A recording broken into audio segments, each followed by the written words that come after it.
Yo guys! Here is part 2 of What If Naruto and Team 7 went back in time to train early. Hit like and subscribe if you like this one, and also please check the author in the description. Let's start.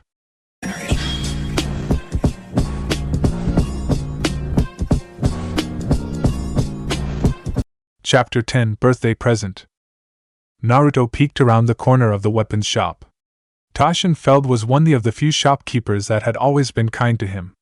Before coming back, Taschen had supplied him with excellent weapons since he'd started at the academy.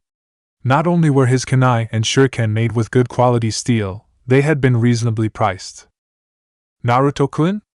Taschen called out to him, and Naruto bounced in the door. Taschen-ji. Taschen grinned at him from where he was polishing brilliant red armor. How's it going, Naruto? I heard you made chunin? Yes, sir. Naruto crowed. Everything's going well. I'm actually looking to buy a birthday present for Sasuke. He's the last of the team to turn 7. Wonderful. Taschen finished with what looked to be an interlocking arms guard and gauntlet. So what were you planning on getting for Sasuke-kun? He asked as he hung the armor up. Naruto never had managed to figure out what kind of armor Taschen had on his walls. There were a total of 7 sets before coming back with his team. A nice set of Senban, I think. Naruto wandered over to the small weapons display. As a gag gift, really, he paused and grinned. What he really wants is an ninjato. It hadn't been long after Sasuke had returned to Konoha for good when he'd given up Orochimaru's Kusanagi and taken up a plain A and B ninjato to replace it. Ninjato, you say? Taschen trailed off, thinking. Naruto, what is Sasuke-kun's affinity? Lightning. I see. Taschen dipped around the back of the counter and stood up with a long ornate sword case. He laid it on the counter and gestured for Naruto to come close. I have here a sword that was left in my possession by a good friend by the name of Rose. She was an expert swordswoman. Although it is not a ninjato, it is a shorter, double-edged blade. The reason that I'd like to offer it to you is that it channels chakra darkly. Channels chakra darkly? Naruto frowned. He'd never heard of that before. You know that chakra techniques have a color to them, correct? Naruto nodded. Well, the shadow cutter negates any color of a chakra attack if used in conjunction with it. Say Sasuke-kun channels lightning chakra through the sword. When used with a regular sword it glows bright white, but if he is using the shadow cutter, no matter how much chakra is put into the blade, it will stay dark. This is the sword of an assassin meant to stay in the shadows and reach out to kill without anyone knowing. Naruto stared. Not only was the shadow cutter a straight, two-edged blade, it cancelled the effect of the light from his Chidori. Sasuke had been bitching about the fact that he couldn't use the Chidori, with or without his weapons, because Kakashi hadn't seen fit to teach him yet. With the shadow cutter, Sasuke could use it, and Kakashi wouldn't know. Wait, Naruto stopped himself from touching the sword. What about sound? Taschen smiled. Same thing. No color, no sound, no indication of power. Perfect. Naruto breathed as he dug out his battered frog purse. How much? You're going to give it to Sasuke-kun? Taschen pondered and Naruto nodded. Then you may take it. For how much? Naruto asked again. I have no need of it, Naruto-kun. Taschen shook his head in bemusement. I paid nothing for the sword. I received it from a friend. Now it is my turn to pass it on to someone who will wield it with honor. What? Naruto stared at Taschen in amazement. Free? A gift. Taschen wrapped the shadow cutter back in the silk cloth and put it back in the case and smiled. The Senban, on the other hand, would be regularly priced. Naruto cleared his throat, his voice squeaky. Thank you. Naruto paid for the Senban and collected the sword, in awe of his favorite weapons shopkeeper. Thank you, he repeated before he opened the door to leave. Bring your teammates with you next time, Taschen called back to him, and Naruto left the shop with a shout of agreement. At home, he tried the sword out. Coating it with wind chakra, he expected the black blade to glow or resonate. It didn't. He tried a brief kata and found all the power he was using was there. It was, as Taschen said, invisible, soundless, and impossible to sense. Naruto wiped the blade down and placed it back in the silk before wrapping it. After he had carefully wrapped the Senban up and carefully tied a huge, vibrant orange bow on the sword case, Naruto headed out to the Uchiha compound. Sakura met him on the way and they talked quietly while they walked. Itachi met them at the door. Naruto-kun, Sakura-chan, he let them inside. Thank you, Itachi-san. Sakura gave him a bow. Naruto waved at him and grinned. Itachi nodded to Naruto and led the two inside the house. The sounds of a small party could be heard from the backyard, and the two Chunin left their presents in the kitchen with the others before going outside. Sasuke-kun, Sakura smiled widely at Sasuke and gave him a brief hug. Sasuke hugged her back and waved Ino and Hinata over. Hinata-chan, this is my teammate, Sakura Haruno. Sakura-chan, you know Ino, and this is Hinata Hyuga. Hello, Sakura politely greeted the two girls and they wandered over to the punch bowl that was being guarded jealously by Chuji. Sasuke glanced to Naruto and saw him standing under one of the larger trees in the yard by himself. Naruto, he walked over to Naruto, thank you for coming. No problem, Naruto refused to look at any of the children in the yard. You're lying, Sasuke sighed. Naruto, you shouldn't be hiding. I know that they don't know you, but everyone is on their best behavior. You aren't going to be shunned here. I'm not afraid of that. Naruto caught Sasuke's eyes for a moment then looked away. It's just the last time I saw them. He trailed off. You were sending most of them to their deaths. I know. But we did the best that we could. As Hokage, you know that you had to sacrifice the strong so that others could live.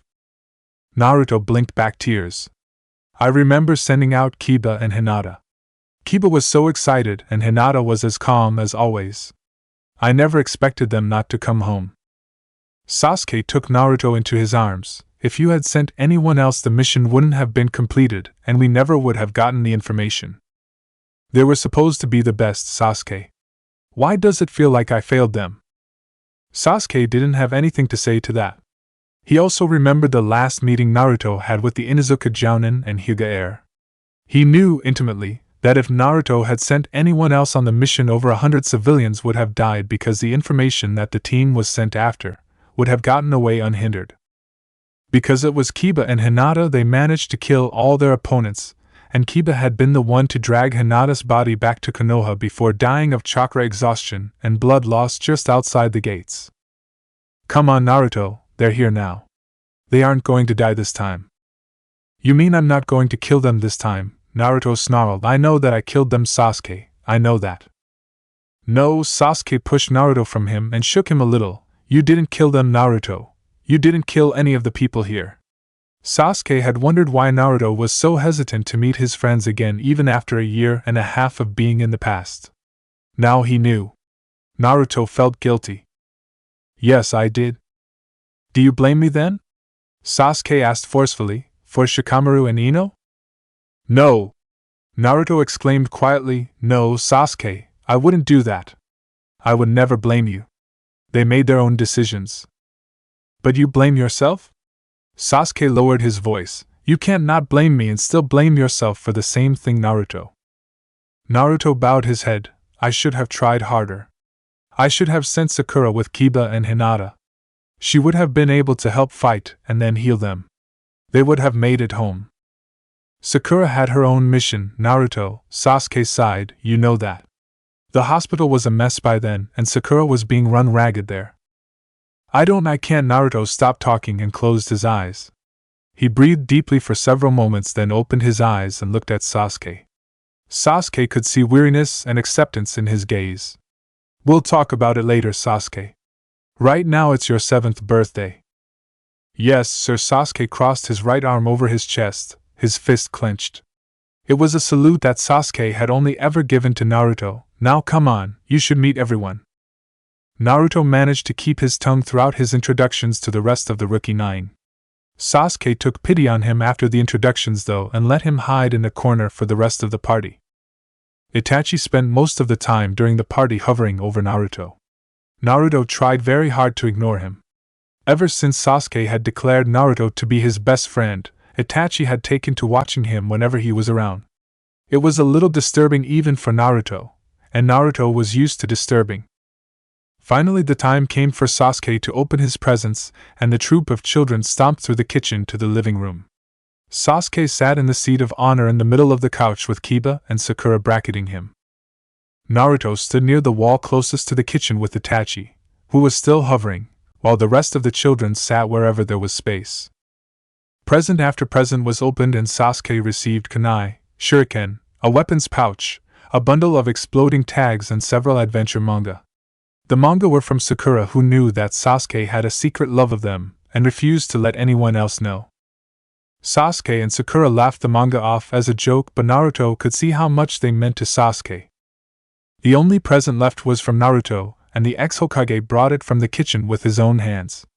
Only Sakura and Sasuke understood what it meant to Naruto to be the one to present his gifts to his second-in-command. "I have 2 gifts for you, Sasuke." Naruto handed Sasuke the first gift, and Sasuke smiled knowingly when he revealed a set of deceptively delicate-looking saban. They were made from high-tempered steel and brushed down with non-reflective black paint. "So I can win against you more often?" he asked teasingly, and Naruto smiled. "Sure, whatever makes you sleep better," he agreed amicably. "Open your other gift." Sasuke flinched jokingly at the bow but respectfully took it off, planting it in Naruto's hair with a grin. He set the case on his knees and lifted the lid. "Oh." Sasuke went quiet and he stared into the case. "Naruto. You wanted a ninjato, I know, but I figured that the shadow cutter was just as good and maybe even a little better for you. It's similar enough to a ninjato that I though you wouldn't mind, a shorter, straight, double-edged black blade. Leather wrapping around the hilt. Small guard for more defense." Naruto paused then foraged on. "I tried it out first, before putting the bow on it. I wanted to make sure that it did what it was supposed to." "What does it do?" Sasuke asked as he brushed his fingers carefully over the sheath of his new weapon. Naruto knew that Sasuke had a thing for chakra blades, and Sasuke knew that whatever Naruto had gotten for him would be amazing. "It channels chakra darkly and silently." Naruto puffed his chest out. "Run chakra down the blade and you'll find that it makes no color, no noise, and no indication of the weapon being charged." Naruto was paraphrasing Taishin, but there really was no better way to put it. Sasuke's eyebrows rose in a silent question and Naruto nodded with a smile. Completely excited, Sasuke carefully gave the sword case, with sword, to Sakura and threw himself at Naruto. "Thank you, thank you, thank you," he whispered into Naruto's ear as he hugged him tightly. He was thankful that because of Naruto he would be able to use the Chidori again. "Thank you?" "You're welcome, Sasuke." Naruto hugged him back, ignoring the startled looks that their embrace was garnering. "I know you and I value your abilities. I hope you enjoy working with the Shadow Cutter." "I will. I promise I will." Chapter 11. Separate for a Mission.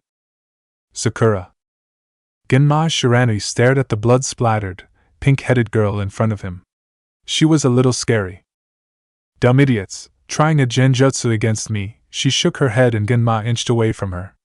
He had expected that she would have been arrogant about her rank because of her age, but she'd been polite and nice the entire way out to the border of Hai no Kuni, though she had seemed to be a bit bitter about something.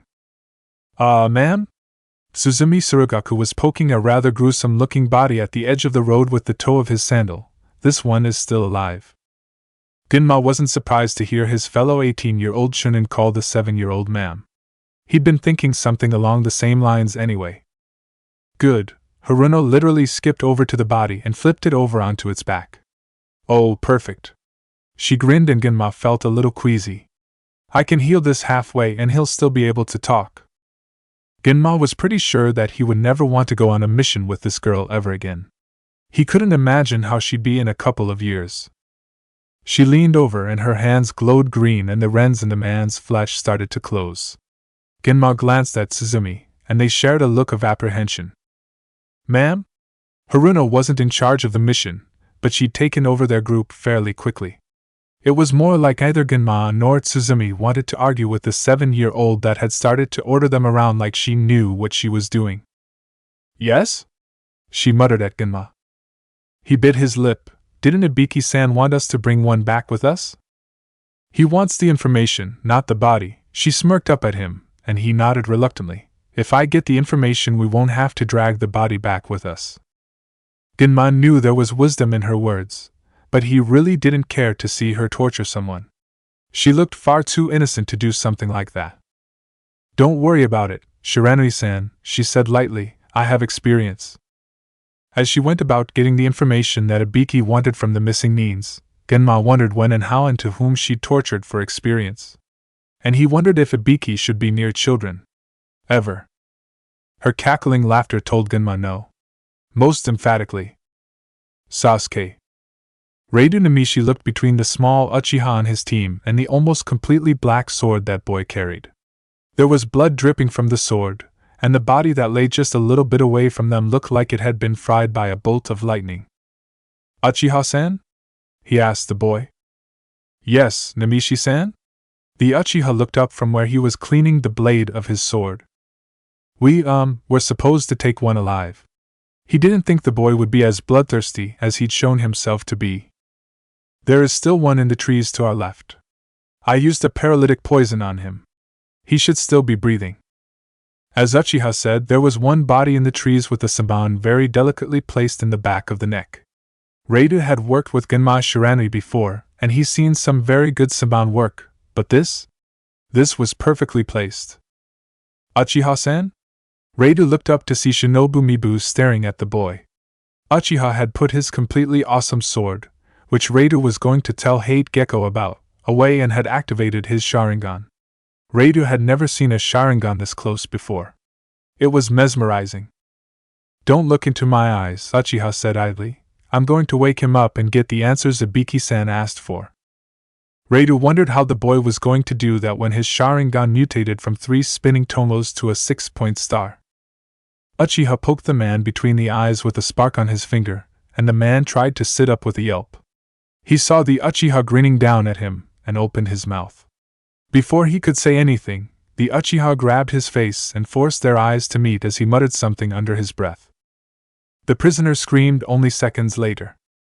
Uchiha covered his hand with sharp crackling light, and with a flick of his fingers, the man was jerking back and forth like he'd licked an open socket. Got it. The Uchiha stood over the body and Reidu shared a glance with Shinobu. This was the first mission that he'd ever gone on with a member from Team Tensai, and he thought that the kid would have been apprehensive, or a stranger to violence, Chunin or not. Uchiha-san, Shinobu looked disturbed. That man, the one you killed with your sword, that wasn't your first kill, was it? Uchiha smirked and shook his head. No. Reidu doesn't want to go on another mission with Team Tensai ever again. Naruto. Izumo Kamizuki watched in a kind of awe as the small blonde child licked the blood off his lips. Uzumaki had been silently angry the whole way to Otafuka and the newest Chunin on the team, though not the youngest because that was Uzumaki, felt a little scared. Are you done, Uzumaki-san? Ibiki Marino said laconically. Uzumaki looked up from the body he was standing in and smiled at them. Done as a good pot pie. He stepped gingerly out of the caved-in chest cavity he was in and jerked his feet a little, splattering blood off his sandals. Did you leave any alive? Uzumaki rubbed the back of his head, getting blood on his hair. I think the one to your left is still alive. Is he capable of answering questions? Ibiki scowled as he asked. He will be. The light in Uzumaki's eyes scared Izumo, and he hoped to dear God that he never be put on a mission with one of Team Tensai again. Ibiki gestured to Kotetsu Higane, and the bandaged man dragged the body over to the torture and interrogations expert. No, Ibiki quirked a scary smile at the two Chunin. Give him to Uzumaki. Let the boy try his hand. Wide-eyed and incredulous, Kotetsu continued dragging the body to Uzumaki. Sir, he said as he let the body go. Thank you, Higane-san, Uzumaki smiled. It would have been a very innocent smile if Kotetsu hadn't just watched the boy step out of an enemy's chest cavity. Izumo didn't watch. He didn't care what Ibiki or Uzumaki thought. He didn't want to see a child torture someone. The screams were loud and the information that Uzumaki collected came in bursts of tears and pain. When Uzumaki was finished with the man he'd been interrogating, he killed him quickly and Izumo almost flinched at the sound of the breaking neck. Izumo came out of the trees when he was sure that Uzumaki was done with the man. Are we done? Uzumaki asked Ibiki with a smile on his face, and Ibiki smiled back. Sure, kid, Ibiki said, sounding impressed. Izumo didn't think that Ibiki had ever seen Uzumaki torture someone before. It's the only explanation as to why the tall man is expressing his pleasure at the way the boy did the job. Great. I want to meet up with Sakura and Sasuke soon. Uzumaki's face went dark with some kind of emotion that Izumo didn't want to think about, and he growls, I swore that we'd never be broken up. Not this team. You weren't broken up, Naruto-kun. Ibiki waved Uzumaki off, you are all on the same mission. But we're not together, Uzumaki muttered. I didn't want Sasuke to go alone. Izumo was surprised. He would have thought that Uzumaki would have worried about the girl on the team, not the Uchiha. Sasuke-kun will be fine, Ibiki told him with a dark smile. Uzumaki shrugged his shoulders. I know he will. I'm worried about his teammates. I mean, Sasuke hasn't been on a mission without Sakura or me before, and I don't know what's going to happen when he starts killing. Kotetsu looked at Izumo and both of them got wide-eyed quickly. Is he dangerous? Kotetsu asked suddenly. Uzumaki stopped and stared at him, incredulous. He's an Uchiha, he stressed, he's very dangerous. Chapter 12, Bigger Changes. Kabuto stared up at the three small faces that hovered above him. He was strapped down to a low table and he couldn't move. His muscles had been paralyzed using a medical technique he'd never heard of before, and his healing/regeneration didn't seem to categorize it as an injury, but he could still feel his entire body. His nerves were still working, he just couldn't move. He had been sure for years that no one knew about his connections with Orochimaru. He'd graduated from the academy just a few days previous, and he'd been a plant within Konoha from the very beginning. He didn't think that Orochimaru-sama knew that he knew he was one of the several experiments that had managed to survive. He wondered if he was going to survive this. He was pretty sure he wouldn't. He'd heard about Team Tensei before, and he'd kept Orochimaru updated on everything that was happening in Konoha. The fact that the container had graduated early, and had teammates just as young as himself was worthy of a special notice being sent off to the small village that was slowly building. So, how are we going to do this? The dark-haired boy, who was 4 years younger than himself and a rank higher, asked the blonde. The blonde hummed under his breath and rubbed the back of his head. I suppose that since he's got that annoying healing thing, we could drain his chakra then kill him. Okay, the girl child scowled. So, 2 choices. Either we drain his chakra or we make him drain it. Which is more painful? The dark-haired boy asked. Draining him will hurt, of course, she said idly, but I think you'll like the second option better. Why would Sasuke like the second one? The Jinchuriki asked with a raised eyebrow. The girl chuckled evilly and Kabuto felt shivers up and down his spine. The second option is more fun for Sasuke because Kabuto's regeneration is fueled by his chakra. That means that the more he uses it, the more his chakra drains. A smirk came over the Uchiha boy's face. Oh really? Kabuto's eyes widened and he broke out in a cold sweat. Why are you doing this? He whispered his question in a scared voice. I just became a genin. I haven't done anything. The Uchiha turned his face from the girl and smiled down at him sadistically. You work for Orochimaru, he said calmly. That makes you an enemy. One that shouldn't ever be allowed to do what you are going to do. No! I'm a Konoha ninja! The Jinchuriki bent down, his face cheek to cheek with Kabuto, and the silver-haired boy could feel his breath on his ear. You are a traitor. One that can't be redeemed. He straightened and looked at the Uchiha. I'm not going to watch, he said, but remember, Sasuke, his voice softened, have fun. Don't take it too seriously. He smiled, turned, and walked away.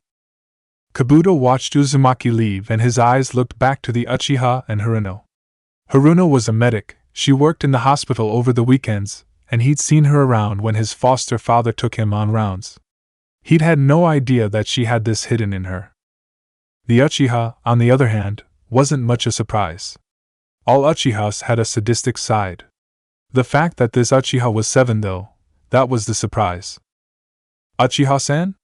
Kabuto blinked watery eyes, fake tears rolling down his cheeks. Why are you doing this? I'm loyal. I am.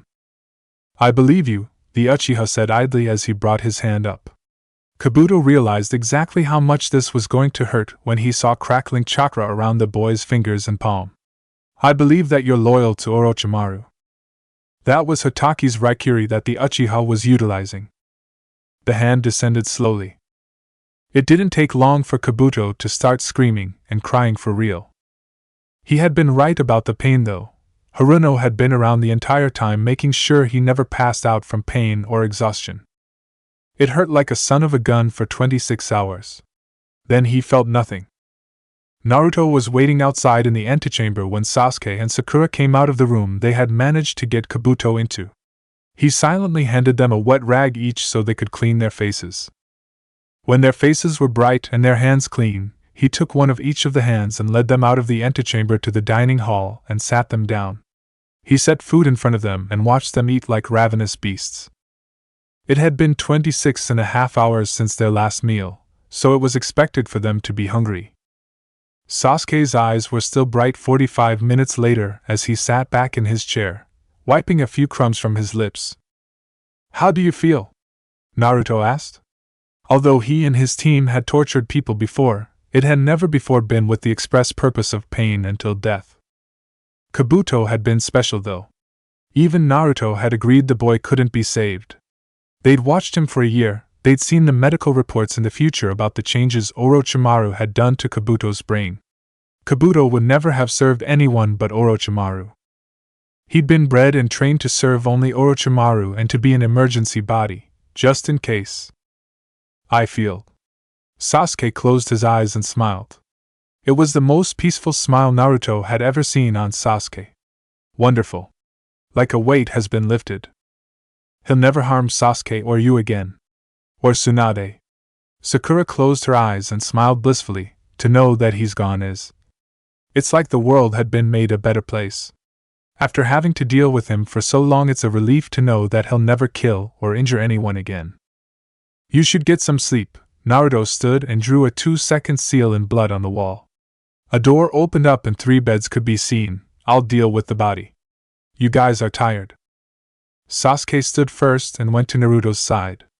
He gently touched Naruto's shoulder and looked him deep in the eyes. Thank you, Hokage-sama. He whispered sincerely. Naruto pulled Sasuke into a hug and whispered back, You're welcome, Commander. This was one of the very few times that Naruto had agreed, and even advocated for, the death of someone. But he knew what Kabuto had done in the future. Had known what the twisted man loved to do. Had seen the man at work over his operation table. It had been a gross perversion of the medical profession. He was thankful that it was over. Now he just had to get rid of the body. He was good at doing that. Naruto let go of Sasuke and shooed his 2 best friends to bed. He tucked Sakura in and petted Sasuke's hair. Sasuke muttered a curse at him as he drifted off, and Naruto chuckled lightly. He found that the body was still tied down, so he untied it, and created a few shadow clones to help me get the older boy off the table. The blood didn't bother him. He prepared a mass seal outside of their meeting area to dispose of the body. The seal hid him and the body from every sense that could give him away. He'd originally developed the seal for his ninja to wear on their uniforms to make them even stealthier than ever before. It had worked well. The only mistake that he made while developing it was that it had been made too late to save half of the Konoha 12. Naruto methodically cut the body into smaller pieces, and as he did so, he used the Kyuubi to call out to the local flesh-eating animals in the area. With each animal that appeared, he gave it a chunk of Kabuto and watched them eat it before allowing them out of Kyuubi's call. He didn't like to order the animals around using Kyuubi's power, but it was important to get rid of all of Kabuto. The animals could do that for him, and they even got a meal out of it. The moths came quickly and chewed the ever-living hell out of the bloody clothing, and Naruto used a fire technique to finish the rest off. When all that was left of Kabuto was his teeth and bones, Naruto powered up a wind, Raisin Ringan, and destroyed the offending pieces of the bastard. He never liked Kabuto. Sasuke and Sakura were still sleeping when he went back into the sealed hideaway. He cleaned the dining room and bloody torture room and had a quick shower. He was watching over his comrades when Sasuke sat bolt upright, eyes wide and Sharingan spinning. He blinked rapidly and Naruto went over to the bed and sat on the side. Sasuke? Naruto, he took a shuddering breath and calmed. Naruto waited for him to continue speaking. Sasuke wasn't one to be pushed into speaking, and Naruto wasn't about to make him feel uncomfortable. He knew that Sasuke was willing to do anything for him, to make up for abandoning him and almost killing him. Not that Naruto thought he had anything to make up. Sasuke had more than proved his loyalty to Naruto and Konoha in his mind. Naruto, Sasuke licked his lips. Thank you. For what, Sasuke? For letting me kill him. The Uchiha bowed his head. I will never forget your kindness. It wasn't a kindness, Sasuke. Naruto placed a finger under Sasuke's chin and raised his head so they could look each other in the eyes. Killing Kabuto was something that you needed to do. Still, Sasuke's lips lifted in a smile. Thank you. How are you feeling? Tired, Sasuke sighed, but better. It's a relief that we don't have to worry about him anymore. And to know that Orochimaru is without a backup body. I know. I've been thinking. Naruto shifted and his eyebrows drew together in a pinched expression. I know we all agreed to not say anything about having come to the past, but... He shook his head suddenly. Never mind. It was a stupid thought. Nothing you think is stupid, Hokage-sama. Sasuke smirked. Well. Okay, most of what you think isn't stupid. But this? This plan to not tell anyone, why don't you like it? There hadn't been second thoughts about their plan in the future. But then again, they had been 20 then. Now they were children with childish hormones. What would happen if we told Kakashi? Naruto asked. He needed to know what Sasuke thought about it. Technically they were older than Kakashi by almost a decade, but they both still saw him as 13 years older. He'd report to Sandaime, Sasuke said promptly. After reporting to Sandaime, we'd probably get hauled in for various reasons to be interrogated about the future, and then... Well, I don't see how we would possibly be allowed to stay with our families. We're dangerous. We're smart. We know everything there is to know about Konoha at this point in time. If Danzo found out. So what would happen if we killed Danzo and then told Kakashi? Unfortunately, Danzo hasn't done anything at this point to warrant death. He's loyal to Konoha to a point of sedition, but he hasn't crossed the line yet. You know this, Naruto. Sasuke shook his head. We went over this before coming back. Danzo didn't get creepy about warmongering until the clan was wiped out. With the Uchiha still on Konoha's side, Konoha is, and seems, a lot tougher than it did after they were all dead. Danzo shouldn't be too worried about things right now. I know, Naruto's shoulders slumped. He did know. Guys? Sakura got out of her bed and wandered over, crawling in between the boys. Do you think a search party will be sent out for Kabuto? I don't see why not, Sasuke told the girl as he wrapped his arms around her. He is a Konoha nin. Yeah, but... He's only been genin for a few days. He's the adopted son of the head of the hospital, Sakura-chan. Naruto leaned against the two of them and Sakura's arms wrapped around his shoulders. There'll be a search. Is the circumstantial evidence that we left behind about Kabuto's connection with Orochimaru going to be enough for Sandaime to act? He might not act, but he will, at the very least, look into it. He might even assign a studious chunin to look into the paperwork. Naruto grinned, and there's no one more studious than Irika and you. Sakura laughed and played with Naruto's hair. Thanks, Hokage-sama. No, it's all truth. I swear. Yeah, sure, she kissed the top of his head and then laid her own head on Sasuke's shoulder. Do we really need to be having second thoughts about telling someone? I mean, we've been doing well so far. We even managed to get to Gaara early. Naruto sighed. I guess not. He was a little disappointed, but his head medic had always had good reasoning. Alright, I'm going back to sleep. We only have one more day off, and then we have to meet with Kakashi to go back on missions. Sasuke flopped back on the bed and Sakura bounced with him with a giggle. Naruto untangled their limbs and walked Sakura back to her bed. Alright, you guys, go to sleep. You're right about the second thoughts thing. I guess my head is just all mixed up about things right now. Moving in with Irika, he glared at Sasuke, and now with Mikoto-sama coming over every other day when we're home to do laundry and order us around, I've just been out of sorts. I've never lived with a mother figure. Or had a real grandmother figure. Tsunade-bachan doesn't count because she was always hitting me. Sakura laughed, and Sasuke rolled his eyes. Go home, Naruto. Sasuke rolled to his side and curled up, pulling the red and orange blanket around his body so he wouldn't get cold. Iruka-sensei is probably worried about you. And if he's worried about you, Mother will be worried. Yeah, Sakura piped up from her own bed, and then there'll be a manhunt headed by Itachi-san to find Sasuke. Oh, fuck off, Sasuke grumbled, irritated. Thankfully, Itachi had stopped stalking him for the most part, but sometimes Itachi just had to know where Sasuke was. He sighed and then laughed a bit with Sakura. Just be grateful that he stopped freaking out whenever he sees Ino with you. Naruto blushed as he remembered the year before when he'd accidentally given Itachi a complex about blondes with pigtails. Have I ever said sorry about that? Nah, it's okay, Sasuke murmured with a smile as his eyes closed. You showed me the memory of it. Freaking hilarious. Naruto turned the lights off and closed the door behind him. His people were safe and Kabuto was dead and everything that he'd set out to accomplish for their mini-vacation had been completed. Now he just had to go home and weather the ninja mom rage of Iruka for vanishing without a word for 2 days. Oh joy. Chapter 13, Devious Events. I don't think I can do that again.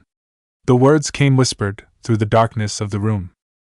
Sasuke rolled on his side and looked towards where Naruto was lying on his futon.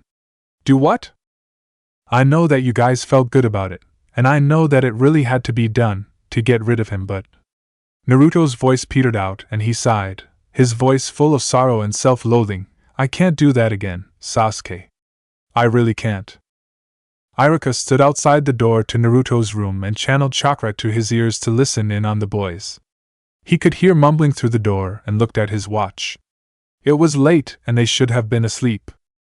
Naruto had convinced Mikoto and himself to let Sasuke come over for a night, and he was curious to know what they were talking about at 1 o'clock in the morning. He was going to burst in on the two of them and give them an earful or two for being up so late, especially after Naruto had gone missing for 2 days without a word, but then he heard Sasuke speak. Want to kill him? Iruka started at the words. He knew that Naruto and Sasuke had killed, it was part and parcel of being ninja, but to hear 7-year-old Sasuke say something that in such a dead tone of voice was tugging at his heart. Want? Yes. I wanted to kill him. Naruto sighed again, but I don't think I can let you torture another one. Not unless it's part of a mission. This is our mission, Naruto. Sasuke's voice turned cold instead of dead and Iruka suppressed a shiver. Killing is our mission. Not torture. And what about him? Are you going to deny me him? Iruka waited. Naruto had to respond and he wanted to know who exactly it was that Sasuke was so hard up to kill. But the sound of it torture. No. No, I won't deny you your right to kill him. But I can't condone torture. I won't condone it, not again. Naruto sounded both defeated and commanding. Iruka wasn't sure how he was able to sound both seeing how oxymoronic those attitudes were, but Naruto somehow managed. He wondered who Sasuke tortured. Naruto, there was a strange inflection in Sasuke's voice when he spoke again and Iruka was sure that he'd heard it before. Not from Sasuke towards Naruto, but somewhere, sometime, Iruka had heard someone say another's name in that way. You know what he did. All too well. I do, Naruto was quiet, but strident, but we didn't need to torture him like that. And certainly not for that long. There was movement in the room and Iruka wondered what was going on. He frowned and then his expression cleared when Sasuke told Naruto to shove over. He was surprised that Sasuke was willing to share a bed with anyone after what had happened to him, but he guessed that since Naruto was smaller than him, and around his age, it probably wouldn't seem the same. Naruto, there was that strange inflection again. We are still following the outlines of the mission, right? Yes, Naruto's voice was muffled and Iruka considered peeking in to see the boys. Then Naruto continued, so he waited. We're still on the mission. We know who the next target is. There's no reason for torture though. As you wish, Sasuke murmured. He paused and his voice turned a bit ashamed. I'm sorry, Naruto. I never meant to go as far as I did. Sakura either. I know, Naruto muttered warmly, words still muffled, I know. He sighed one last time and both boys fell silent. Irika waited for about 15 minutes, and when they sounded asleep, he swung the door open carefully. As his eyes adjusted to the darkness, he could see Naruto and Sasuke curled up together on Naruto's futon. Sasuke's arms were holding tight around Naruto's waist and Naruto's face was buried in Sasuke's neck. They breathed easily, wrapped up in each other's space. Irika smiled gently and tiptoed into the room. He pulled Naruto's bright orange blanket from their feet and tucked it around their shoulders, kissed them both on the forehead with a smile and closed the door behind him as he left. In his room, Irika thought about what he'd heard. There was no way to misconstrue the fact that they had been talking about torturing someone to death. That it was something that they had already done. Irika was pleased to know that Naruto didn't have the stomach to do it again. Though he was going to take a strip out of Kakashi Hataki's hide for sending his team of children on a TNI field mission. Who in their right mind took 7-year-olds on a capture and torture mission? Then again, he'd been hearing things about Kakashi that made him think the 20-year-old wasn't in his right mind. It probably didn't help that he had to look after 3 genius children as well. Naruto was quick to wake Irika in the morning and Irika cursed under his breath. If there was one thing more loud and willing to wake someone up than Ibiki Marino's alarm clock, it was Naruto. He got them fed and dressed and out the door with little trouble.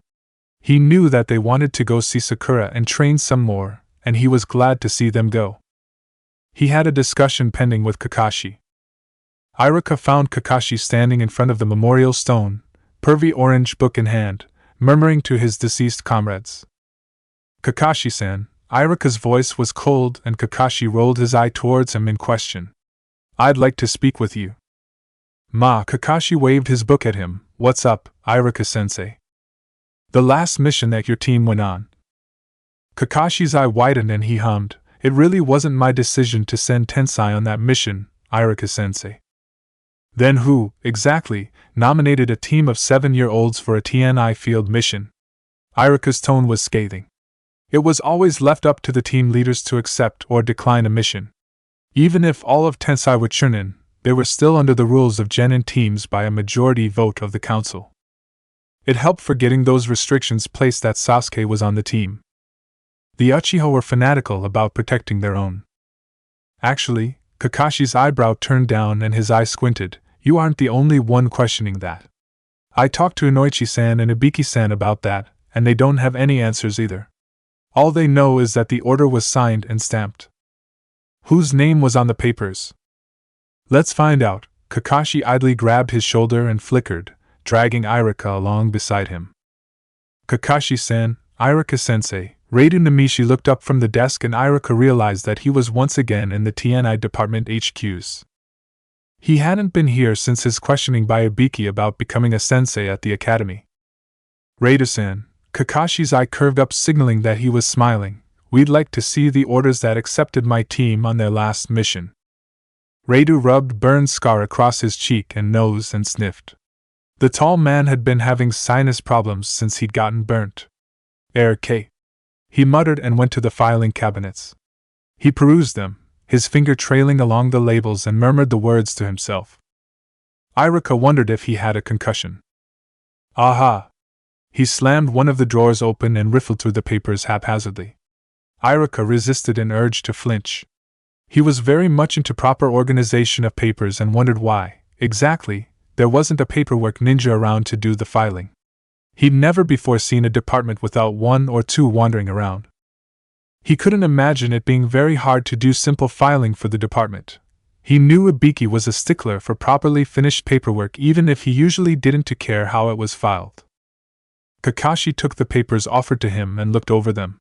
He stared at the signature on the bottom and then passed the papers to Irika. Irika frowned at Kakashi then looked to the signature as well.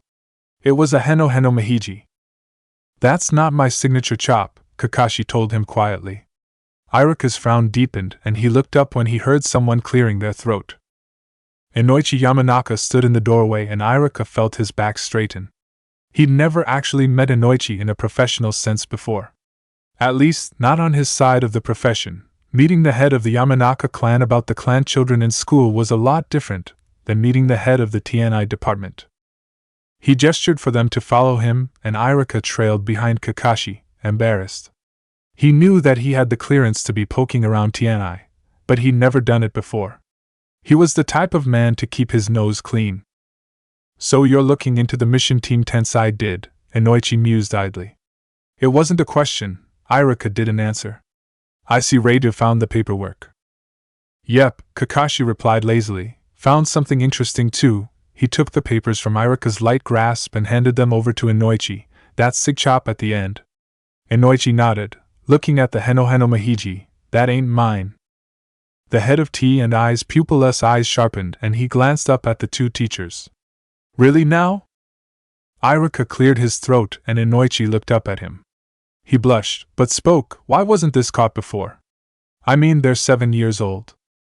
Inoichi leaned back and lifted his chin, studying Irika.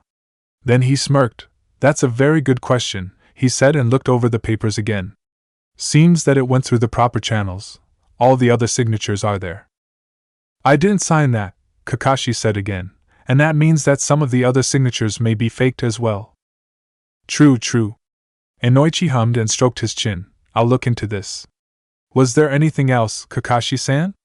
Irika-sensei?" Both younger ninjas shook their heads and Inoichi waved them out of his office. Irika turned to Kakashi to speak to him only to find a few floating leaves where the Jounin had once stood. "Bastard!" he muttered and stalked out of the TNI building.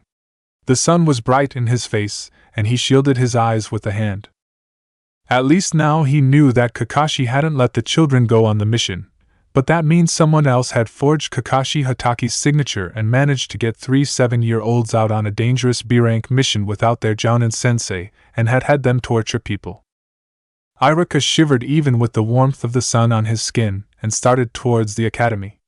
Sakura was holding her class in an hour, and he needed to finish up his weekend marking. At least he knew that someone high up in the chain of command was looking into what had happened. He was undoubtedly glad that he'd gone to find Kakashi this morning and brought this thing, whatever it was, into the light. He wondered if Kakashi would have investigated on his own, if he even cared that his students had been sent on such a mission, but couldn't let himself continue thinking that. He had to believe that Naruto, Sasuke and Sakura were in the best hands possible. Chapter 14. Self-sacrifice is our duty. Danzo Shimura sat at his table and slowly sipped his brown rice tea. It was a meager indulgence that he rarely allowed himself. He studied the files in front of him, flipping back and forth between the three of them. He had been intrigued to find that not only was the Uchiha and the container interesting, but Haruno was as well. Another thing that had surprised him was Sarutobi's decision to place the 3 young ninja on the same team. Sarutobi was well known for his soft-heartedness, thankfully only in Konoha, and so finding that he'd arranged that team himself had made Danzo curious. A gentle wind blew in from the west and Danzo refrained from lifting his head and turned his face into the breeze. He'd always liked the breeze, but he was far too invested in his work at the moment to let his attention wander. "Danzo-sama," a masked man at the edge of the room spoke up. "Mission complete." "Good work. Leave now. Take 4 days to yourself and then return to duty." Danzo may have completely believed in the ninja code, but he did reward those who followed his orders. He flipped open the report from the torture and interrogation squad again. Not a single emotion on his face betrayed him as he read the report. So the Tensai team was well versed in torture. A surprise, given their Jounin-sensei. He was undoubtedly pleased that he arranged for the team to take that mission. He had been sure that someone would have interfered with his plans for the team, but there was no gain without risk. And this risk had been worth it. The sounds of shuffling footsteps made the man snap his head up and glare with his good eye at the door.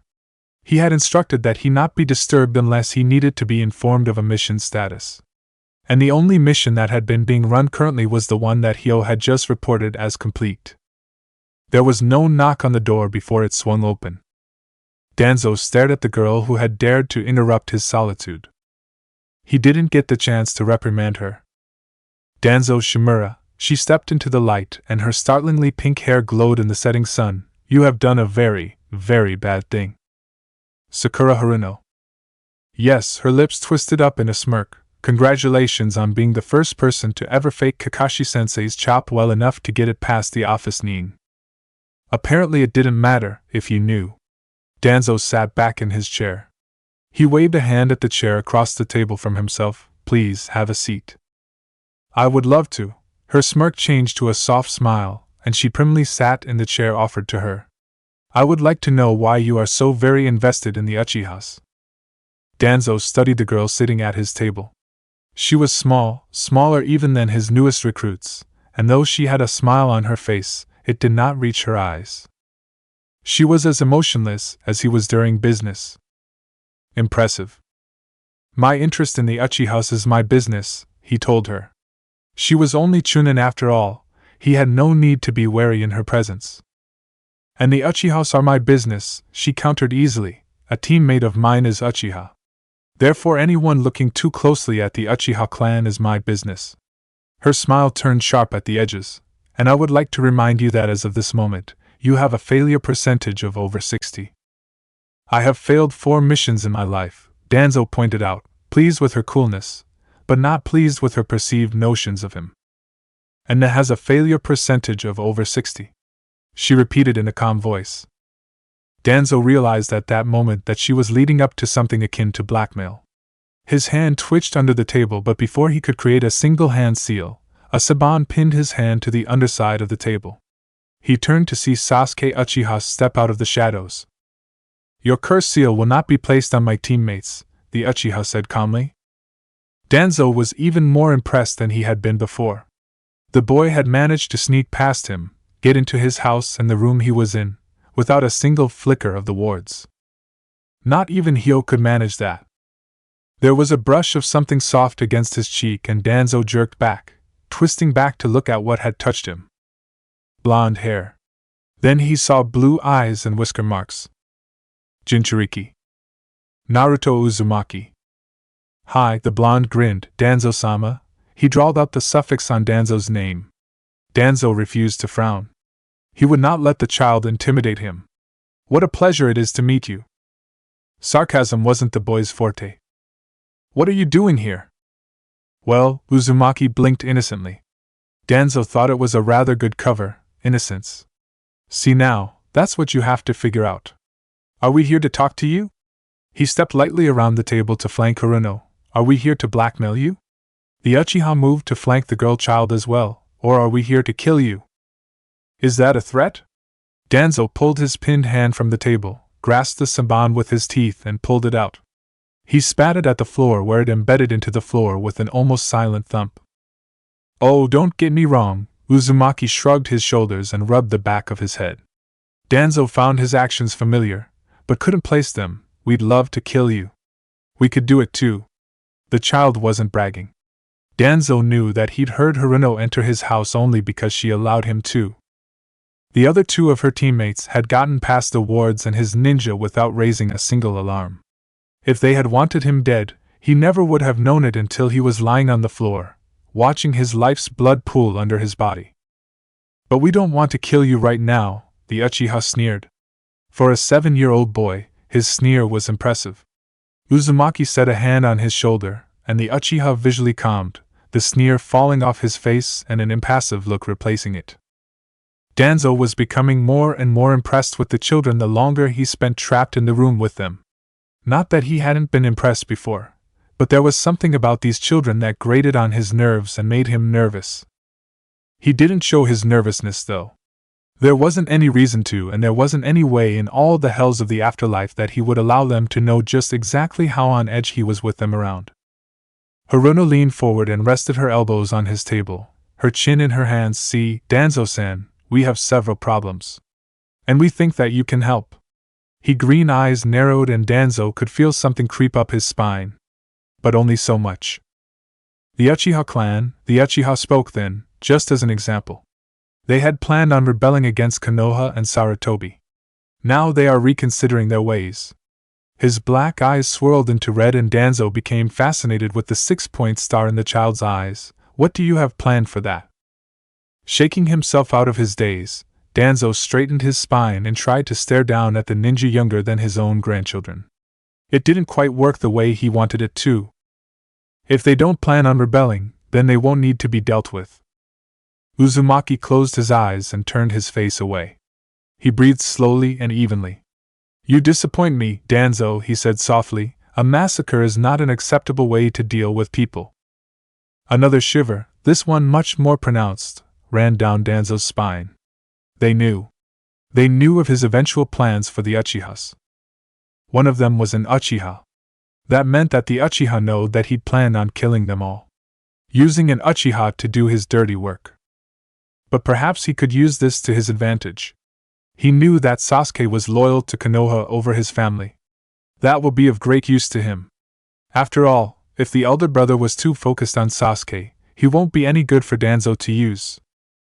If they rebel, if they are allowed to take up arms against Konohagakure, there will be civil war. He let his voice take a coaxing tone, and he looked directly at the Uchiha. A lot of Konoha civilians will die. And they've changed their minds, Uzumaki said, which means that they won't need to be dealt with. The Uchiha twisted his neck, stretching until it cracked in the silent room. I am not loyal to Konoha, Danzo, he said, seeing underneath Danzo's words and meaning, seeing what he was truly trying to do. I am loyal to my Hokage, and only to my Hokage. Danzo couldn't help the frown that curled his lips downwards.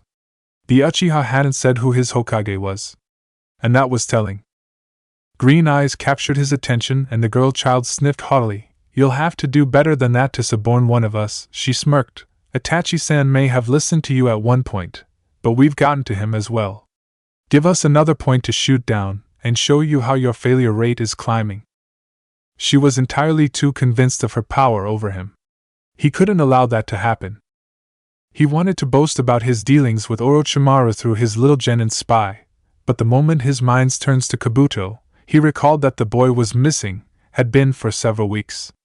His eyes widened without conscious thought, and he realized that these three ninja were far more intelligent and connected than he had given them credit for. So, where did you stash Kabuto-kun? He murmured his question, and the Uchiha grinned with a dark glint in his eyes. We didn't stash him anywhere, he commented lightly, mockingly. We heard that the poor genin went missing not long after he'd graduated. We spent some time looking for him ourselves, but our search seems to have fallen to the wayside, what with the TNI field mission that we were put on. Haruno pouted and her head fell slightly to the side, her bangs falling over her face, hiding what Danzo knew was sadistic glee in her eyes. We were just so traumatized by what we had to do on that mission we couldn't keep up our search for the boy. We're so sorry. Lying wench. Danzo laid his hand on the table slowly, tapping a finger against the wood. I completely understand.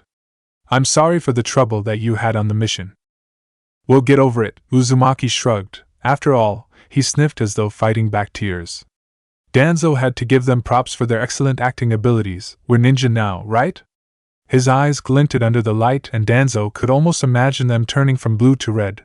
We'll have to learn about torture sometime. Ninja have dark lives. And some of us, the Uchiha leaned forward, his mangekyo spinning, are the leaves of the tree that bloom under the sun while others are forced to be the roots that grow in the dark. Yes, these ninja knew exactly what they were and what they were doing. They knew of Na, they knew of Orochimaru, they knew of him. And they understood true ninja life. He would have smiled if he could have. Sitting in front of him was the next Hiruzen, the next Danzo, and someone to equal them both and sway the vote from one to the other with cold logic for the better for the villagers of Konoha as well as the individual. A medic, to sway to the side of life with the ability to see who could benefit from their help and who wouldn't. These were the Sannin as they should have been. Hanzo had been wrong all those years ago, when he and Danzo had spoken. He'd been wrong about keeping power to himself, because that was going to guarantee the fall of the village. After all, no one was immortal. To train those who would come after was true strength. And these three would be those who came after him. Chapter 15. Reflections and Plans. We played him like well cared for Ninja Wire. Naruto brought the subject up as he smirked, replaying the encounter with Danzo in his head, leading his team through the trees. We've played everyone that well, Sakura scoffed. You'd think they'd notice something about us is off. Seriously, most of them have been through one kind of war or another.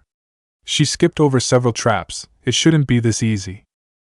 You're forgetting something very important, Sakura, Sasuke unsheathed Shadow Cutter and the team pulled to a halt outside the perimeter of their target. Other than the fact that we're children? Sakura asked, shoving her hands into her gloves and weaving shuriken around her fingers. Exactly, Sasuke smirked as he watched his Hokage produce a handful of shadow clones that transformed immediately and ran off to gather information. Children. We're the top ninja in the village, the best ninja produced in 50 years in the entire elemental countries. We're also actually 31, not 8. Sakura blinked then nodded, right. I keep forgetting that most ninja don't live past 26 on average. Hell, even the rookie 9 only lasted until 28 and 9, and they were all above average. Right, so not only do we have 20 plus years of experience, we're smarter, faster, and stronger than even the exceptional. Sasuke frowned. Granted, we still make mistakes, but we're not perfect. No one is. Contact in 3, 2, 1. Naruto counted down, and as he voiced, "Mark!" the team engaged the enemy. Naruto spun out a spool of garrote wire laced with wind chakra that cut through the enemy with more ease than most shinobi would be comfortable with, but it was just normal for Naruto. Sasuke jumped from tree to tree with his fists glowing, one hand spinning Shadow Cutter and a Chidori whilst the other carried enough chakra to blast internal organs out of the body. Sasuke had wondered about the tree climbing exercise as soon as he'd seen Naruto try to get up the tree and seeing the bark break and shatter under his feet. He had, in turn, concentrated a fissure of chakra in the base of his palm and used it to hit the enemy. He aimed for the head. The mess was more than enough for Sakura to learn not to watch him fight. It was good for assassinations though, as Sasuke had learnt in his first life. Because it was a control exercise, it wasn't even noticeable with all the chakra protection surrounding a target, so it was easy enough to get close to the target and then slam his palm to the back of the target's head. Or the front of his head. Sometimes the stomach if Sasuke was getting paid to make the target suffer. Gut wounds were horrendously painful and almost always fatal. He had usually just waited around for a day or two, and if the target wasn't dead by then he'd go back in and finish the job. Not that Tensai was sent on assassinations or even missions paid for by the Yakuza, but they were quickly becoming a favorite for groups of bandits and kidnappers. They were cheaper to hire because they were still registered as chunin, but they were as effective and efficient as jounin. It didn't take long for the team to clear out the nest of men that had been plaguing the roads on the borders between Fire and Wave. They'd also asked for this 2-month assignment specifically because it brought them close to Wave and Zabuza Momochi. If they managed to come across Gato along their patrols, well, it just meant that they would be able to save Wave a lot of trouble and strife, as well as the family that they'd all come to like when they'd been 12. If they happened to come across Momochi or other Mist fugitives? Even better. Naruto had a list of people from Mist that he wanted to deal with, and the former Mizukage was at the top of it. Hell, even the Yandere Mizukage would do in a pinch. Not that Naruto was planning on killing the Jinchuriki Mizukage, but he'd most definitely be having a talk with Yagura about the danger that was lurking around him. And have Sasuke look into breaking the genjutsu around the Jinchuriki. No matter how good Sakura was becoming at genjutsu, her forte was medicine. Sasuke was the expert in genjutsu. Cataloging the dead gang members with a quick efficiency learnt in war, Sakura stripped the bodies of usable weapons and arranged them neatly in a funeral pile. Naruto gave a brief prayer for their souls and Sasuke doused the bodies in white-hot fire, destroying the evidence. Sakura watched the smoldering ashes with shadowed eyes. Sometimes, she whispered, I wonder how we managed to survive when teams 8 and 10 didn't. Hell, even Team Guy and Team Hot Chick lasted longer than our rookies. Naruto rested a gentle hand on Sakura's shoulder. Team Guy was split up. Niji was ANBU, Tenten took a genin team. Lee stood by Gaara and together they were practically unbeatable.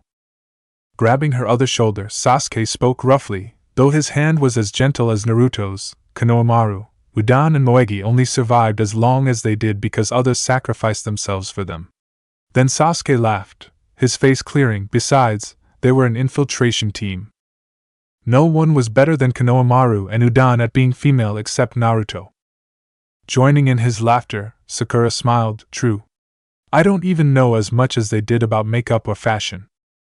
Naruto yelped and shook a finger at his friends. Hey, I only taught them the sexy. Anything else they learned it from someone else.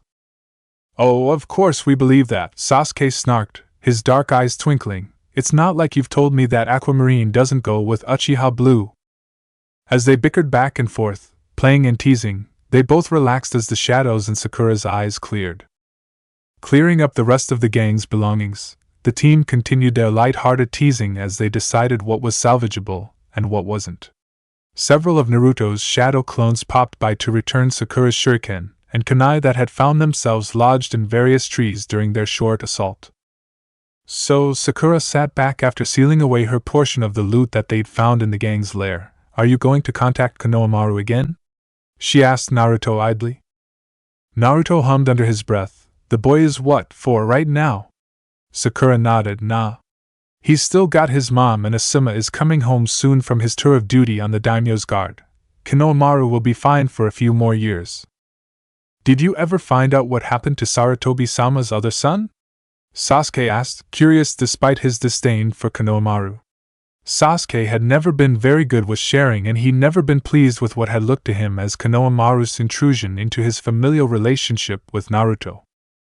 Konohamaru said that his father died just after he was born, so we missed out chance to save him by about a year and a half. Naruto scratched his jaw absently.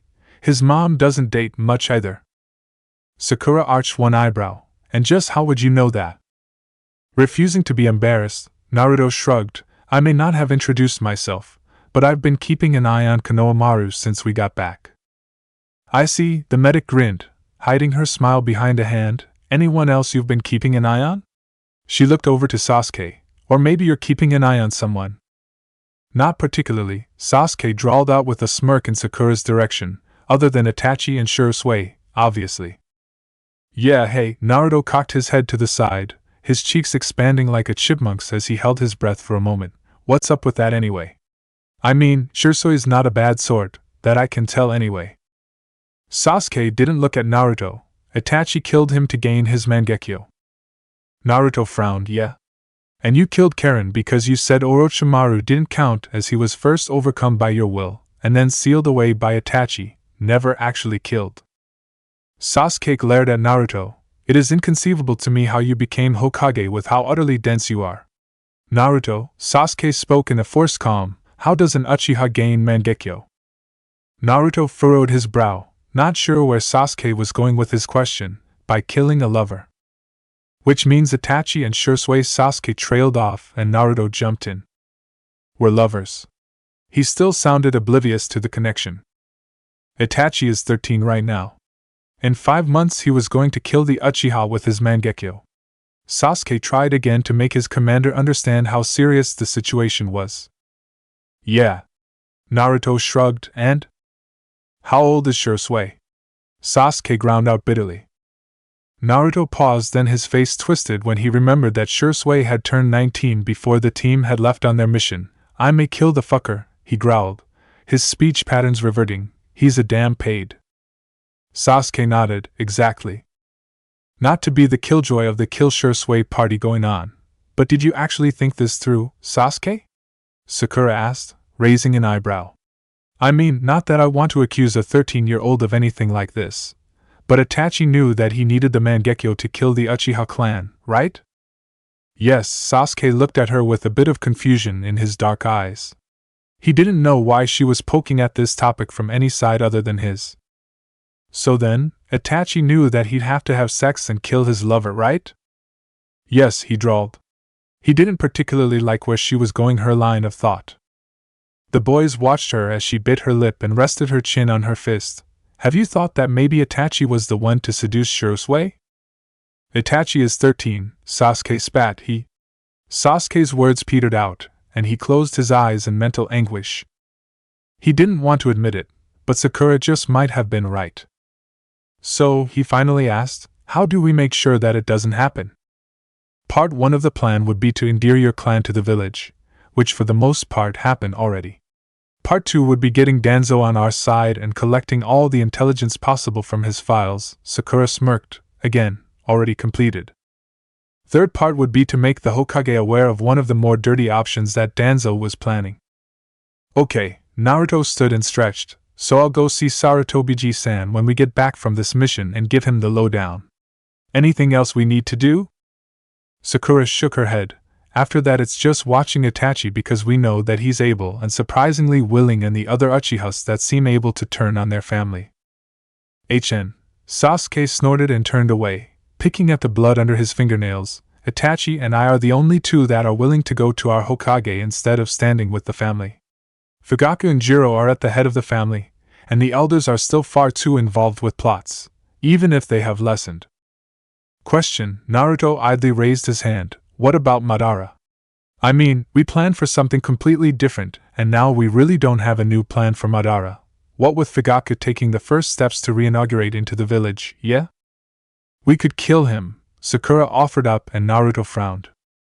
Seriously? That's it? That's the plan? Kill him? He shook his head. I was thinking that we'd, I don't know, provide proof of his involvement with trying to crush Konoha with the Kyuubi and then bring the Akatsuki to light and… Sasuke cut his leader off. Naruto, if he's dead, we don't have to worry about him. Dead and having loose ends to deal with is better than racing around with our heads up our asses. Naruto pouted. Okay, yeah? And Pain and Konan? Tell Jiraiya where they are. Let him take Danzo's head to them in the next few years. They should be able to deal with it from there.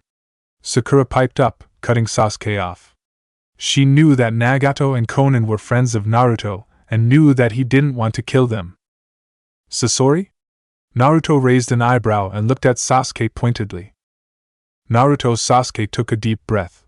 He didn't know why he was the one that got the idiotic Hokage. Sasori and Orochimaru are going to be fighting tooth and nail to become the first immortal shinobi. As long as they don't mess with Konoha or Suna, do we care? Naruto grabbed Sasuke by the collar and pulled him face to face, their noses so close they were almost touching. I am not about to let that bastard get you again. If there's one person I actively want dead, it's Orochimaru.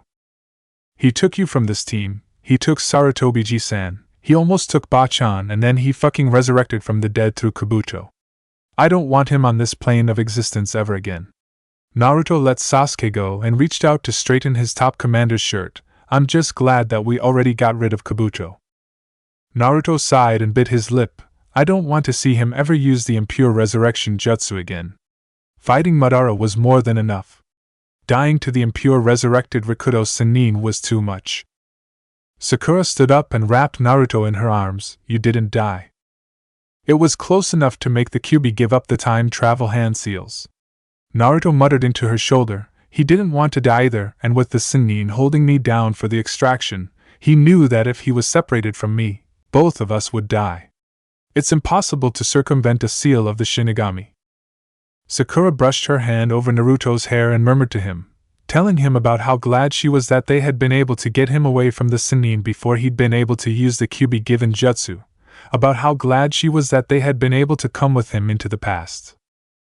Sasuke watched his two friends, his only real friends, thinking about how they would continue changing their well-thought-out plans.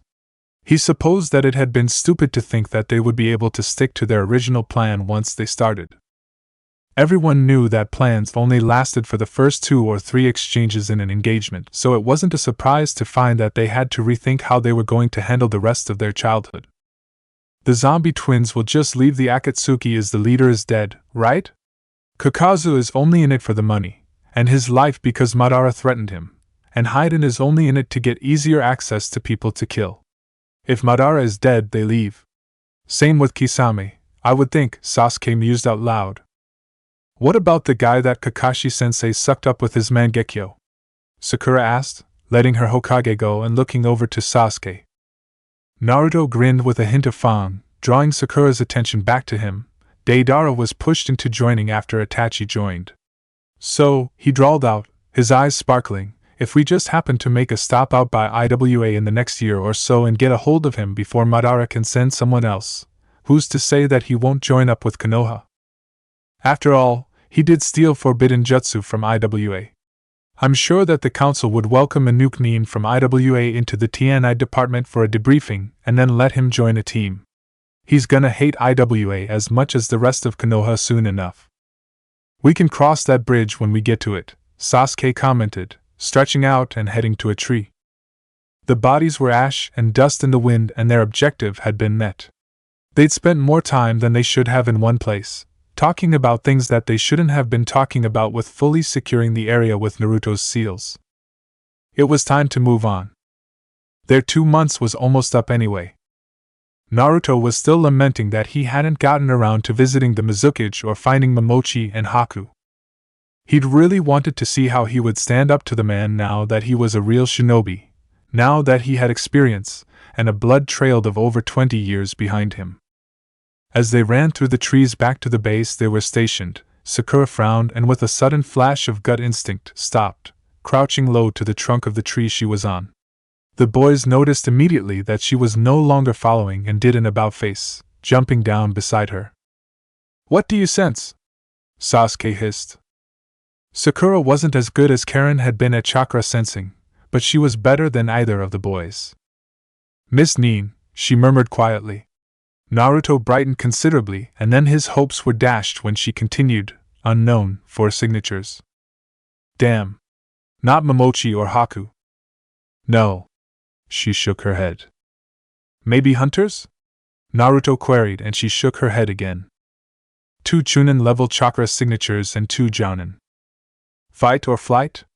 Sasuke asked out of the corner of his mouth as he scanned the area with his blood-red Mangekyo. Naruto's lips twitched. "Chakra levels?"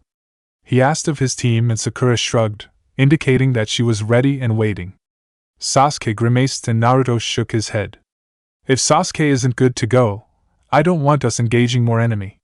"Damn it," he looked over to Sasuke, "you used too many Chidori." "Well, I'm sorry that I'm so enthusiastic with completing my missions." Sasuke snarked, pissed and tired and having had almost enough of whatever it was that was grating on his nerves. "You said that you served me, Sasuke Uchiha, not Konoha," Naruto snapped back quietly. "I wasn't the one that gave out this mission." "Shut up." Sakura hissed at them and gestured to the west. "They're headed this way." "Alright, double time it back to base. If they follow us all the way, we'll see if they're an envoy from the Mizukage or a mission-based team." Naruto grasped the dark tree bark under his hands and moved into position to push off. "If they're a mission-based team, we'll have backup at the base." He wasn't about to lose his team. He was sure that Tensai would be able to defeat the Miss Nin, but he didn't want his friends hurt any more than they already were. It wasn't something that he ever wanted. Sasuke hissed through his teeth, but followed after Sakura, keeping the medic in the middle of his Hokage and himself. He didn't want his team injured either, but it still vexed him that he was running from a potential enemy. Chapter 16, Defenestrated and Falling. "Halt. State your purposes for entering Hai no Kuni," Kenshin Sato called out to the group that followed after Team Tensai. Kenshin had been wary of the team made up of children, but after a month and a half of them hanging around his base and after having watched the girl child heal some impressive wounds and the Uchiha train fanatically whilst the blonde container ruled with a heavy hand at the poker table, he was more inclined to trust them than he had been when he'd heard of the so-called Team Tensai. A young man who looked to be around the age 13 or 14 with soft violet hair and pale eyes stepped out of the trees, and Kenshin only barely heard the Uchiha draw in a startled breath.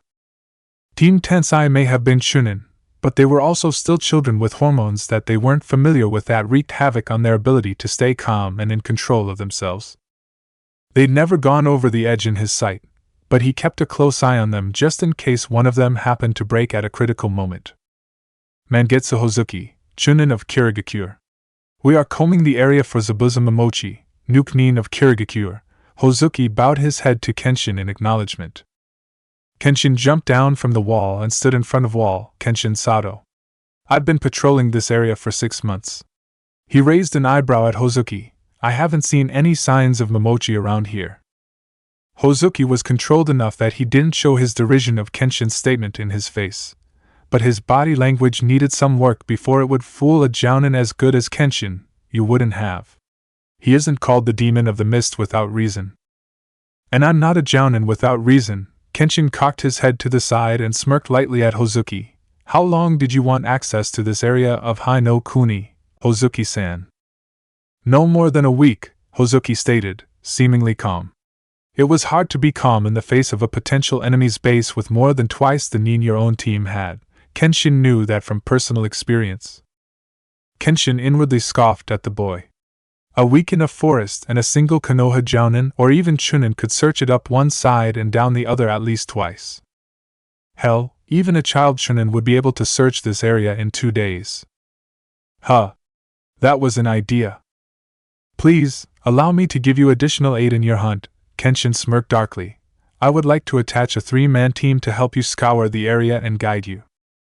Hozuki's face flashed through several micro-expressions from anger to insulted.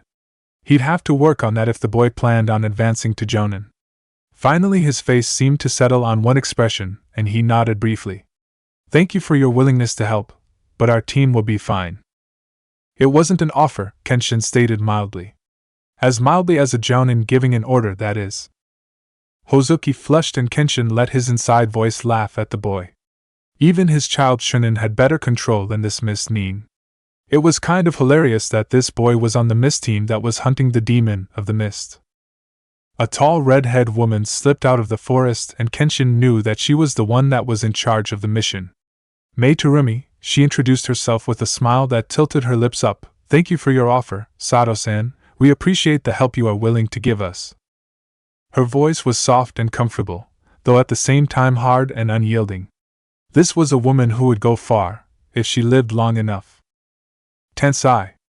Kenshin called out, an order in his voice to come out from behind the walls.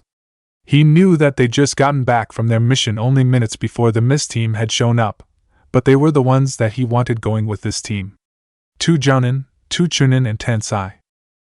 He was most sure that Tensai could handle the entire Mist team, should it come to that, and given how good Tensai was at teamwork with strange teams, he was sure that they could work well with the Mist team. The container was the first one down the wall, followed by Haruno and then the Uchiha. The order that they came out was pretty much the only order that he'd ever seen them move in, the container as the heavy hitter, the medic in the middle and the Uchiha as support, and watching the team's 6. He wasn't surprised that the 2 ordinary, although that wasn't the correct term, he couldn't think of another word for them as compared to Uzumaki Chunin, didn't let the container at their back. There had been more than one story about containers going crazy and killing everything in sight. He supposed that it was good planning on Haruno and the Uchiha's parts that they weren't in Uzumaki's line of sight. The woman's eyes didn't widen in surprise, nor was there a single micro-expression on her face. She was a very good Jounin, but he could still see the flash of emotion in her body language. He could sense that she was strong enough that she didn't have to hide every single detail. There were very few shinobi good enough that they didn't have to hide their emotions. Kakashi Hatake, Gai Meito and the Sandane were fine examples of Konoha Nin who held that privilege. Perhaps she was in training for Mizukage, like the Hatake was. But it didn't do to dwell on that sort of thing. It wasn't his place. Naruto Uzumaki, Sakura Haruno, and Sasuke Uchiha will go with you.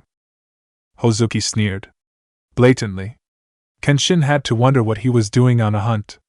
Maybe he was in training, that was a possibility. Pretty much the only thing he could think of. Children?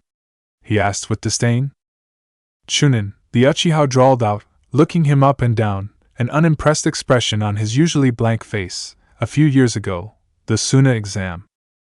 Pale eyes widened and Hozuki's mouth dropped open, the one where the Kazekage ordered his son to kill. His words trailed off as he spoke, staring at the 3 children, a team of 3 children from Konohagakure.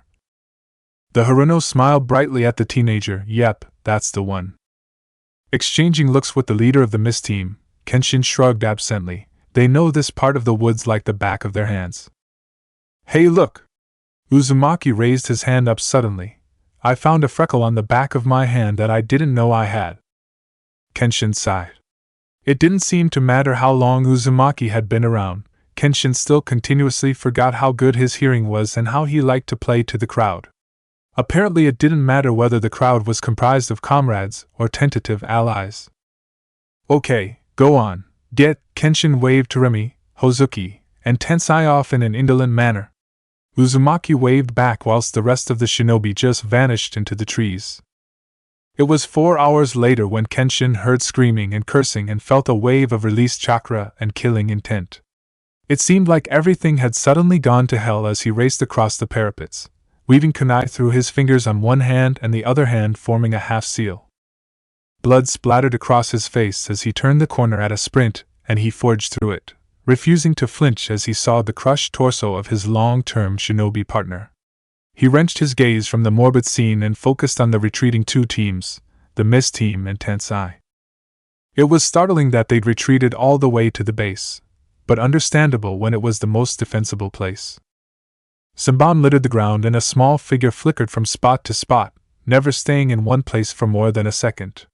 He couldn't get a solid location on the shinobi that was flinging the Senbon and had to settle for dodging the deadly aimed weapons. "You little fuck!" Hozuki screamed at one of Tensai, and Kenshin forced himself to ignore it, bringing his chakra to the forefront and releasing it in a wave of earth, forcing a barrier to form for protection from the flickering nin. "Shut the fuck up!" Uzumaki screamed back, racing along the wall of the base, his fingers in a strange seal and releasing wave after wave of shadow clones that ran off into the trees. "If you hadn't have fuck starting talking, this wouldn't have fuck." He stopped dead and looked to the trees where most of his clones had fled to. "You bastard." "Naruto." The Uchiha appeared beside Kenshin and paused to breathe out a burst of fire at the nin who was still throwing Senbon. "What happened?" "Nuke nin!" Naruto yelled back, "The other Jounin and Chunin. They fucking switched sides and they have poison." "They joined Momochi-san," Haruno murmured to Kenshin, bent over his partner, her hands glowing green with chakra. Kenshin didn't know what she thought she could do for Renji. He had to be dead with his ribs caved in like that. "Sakura, leave him, he's dead." She looked over her shoulder at him and snarled, "Dead my ass." She turned back to Renji, and the green around her hands intensifying. He had to look away when the Uchiha grunted from beside him, and he saw that there were several Senbon scattered over his left shoulder. His fingers strained as he folded them into a complicated seal and released his chakra to move the earthen wall. As the wall of heavily packed dirt moved, Kenshin jumped to the top of it and started littering the Senbon-covered ground with shuriken. There was a splatter of blood and then the flickering nin vanished from where he was. "He must have gotten the bastard." "Kenshin-san," the Uchiha murmured, "Momochi has an apprentice." "Shit." Kenshin jumped back down to the Uchiha. "So it's not only Momochi, a Jounin and a Chunin, but there's one more?" "Yes." "Information?" he asked, looking over the field of battle. Uzumaki was standing on the wall and had been joined by Ryuga, another Konoha Chunin, and a Konoha Jounin by the name of Natsumi. They had fended off the traitorous Chunin and Jounin from the Mist team. Terumi and Hozuki were a little further down the wall, the ground around them covered in water and lava, and some brush was smoldering, threatening to turn into a full-grown bush fire. Uzumaki looked over to him, and he gestured for the boy to contain the fire. "Chunin level, specializing in Senbon and ice," the Uchiha reported. "Our combined teams found Momochi and his apprentice within 2 hours, and Uzumaki started a line of communication with them." Kenshin blinked back his shock. Establishing communication was one of the several steps in capturing Nuke Nin that most shinobi ignored over because it never worked. For Uzumaki to have actually managed to gotten that step to work was practically a miracle. A gasp from behind him made Kenshin spin, crouch low to the ground, fingers filled with kunai. This time he couldn't contain his shock because Renji was sitting up, panting for air, blood covering his chest, and the pink-haired girl kneeling beside him. "Lay back down, Renji-san." Sakura grasped his shoulder and gently guided the man back to the ground. "I am not finished healing you yet." She brushed moss-green hair out of her way and stared intently at the laceration that was bleeding sluggishly. "Renji?" Kenshin stumbled over to his best friend and collapsed to his knees, bending over the man. Renji looked up at him with pain in his eyes, but raised a shaky hand. Kenshin grabbed hold of it and tried to smile. "I thought you were dead." "Never," Renji gasped out. "Leave a teammate behind." The Uchiha looked over his shoulder at Renji's bloody chest and absently sniffed in his haughty Uchiha way. "Sakura does good work." Kenshin had to chuckle. Making sure that Renji was still awake, he took a deep breath. What happened after Uzumaki opened the line of communication? Momochi and Naruto spoke for about an hour or so, and then Hozuki said something completely stupid and out of turn, and Momochi backed off. Hiroshi Aomori and Kazuki Miyagi took that moment to flee the group and join with Momochi. This wasn't the first time that Kenshin had despaired of the Uchiha ever using suffixes, he thought randomly. What did Hozuki say? Kenshin asked, wary. He didn't think that he really wanted to know what the boy had said, but he needed to know so that he could make an accurate report. He indicated that when we captured Momochi, there would be no trial and he would be promptly executed upon his return to Kirikagure. Blinking, Kenshin slowly turned his head to face Terumi and Hozuki, who neared them, closing non-existent gaps in their line of defense. You complete and utter dipshit. Hey! Hozuki exclaimed, and Terumi slapped him upside the back of the head with a smile on her face. He's right. Shut up. Kenshin saw a glisten of red on the hand that Terumi pulled back. Sakura saw it as well and stood up, blinking slowly through her weariness. Healing Rinji must have taken a lot of chakra from her. Come over here, she commanded him, and the older boy went without question. Maybe he had learned not to fuck with medics. Sakura told him to sit and he sneered at her. Maybe he hadn't learned. Sit the hell down. The Uchiha's fingers glowed bright white and he poked Hozuki in the back of the knees. Hozuki fell with a yelp and a glare at the Uchiha. That fucking hurt. I imagine that it did. Now shut up and let Sakura heal you. The Uchiha turned away and sent to stand beside Uzumaki. Kenshin followed him as he left, then let his gaze wander back to Terumi. Why would Aomori and Miyagi defect? She shrugged, couldn't say. But she didn't say that she didn't know. Kenshin had to wonder how bad it was in Kirigakure that the village's shinobi were leaving left, right, and center. Do you think that Momochi will return? We're going back out once Haruno-sen finishes healing Mangetsukuin, Terumi stated. Kenshin thought that she was one tenacious bitch. No, Sakura piped up, you're not. Excuse me? Terumi looked over her shoulder at the 8-year-old medic with a hard glint in her eyes even as she continued smiling. Kenshin found it more than a little creepy that she'd never lost her smile the entire time she'd been fighting. Mangetsu-san had a hemorrhage in his brain. The only reason that he made it back here was because it was slowly being bled out from the laceration that he received in the battle. Sakura paused and panted for a moment before straightening up. I've cleaned out the old blood and stopped the bleeding, as well as patched up the outside of his skull, but his body needs to heal for at least a day. I'm surprised that he managed to get through the battle without falling over. Listen, little girl, Terumi tilted her chin, her bangs falling around her face in a particular manner, hiding one of her green eyes. We are hunting the demon of the mist. I don't intend on failing this mission. You will fail, Sakura rebutted candidly, if you force Mangetsu-san to continue fighting today. You are not strong enough to take on Momochi-san, his apprentice, Aomori-san, and Miyagi-san by yourself. That's too jounin and too chunin. Momochi-san himself is hovering around the level of Kakashi Hatake, and I'm talking about Sharingan no Kakashi, not some random jounin. She glanced at Kenshin, no offense intended, Kenshin-san. Kenshin waved the unintended insult off, none taken, Sakura-chan. A heavy feeling filled the air and Terumi just looked at Sakura. I am not failing this mission. Yes, you are. Even if Mangetsu-san recovers back to full health and you go after Momochi-san with the boy, you will still fail. I am not a wilting flower or a powerless kunoichi, Haruno-san, Terumi said with a wider grin even as the killing intent started to fade.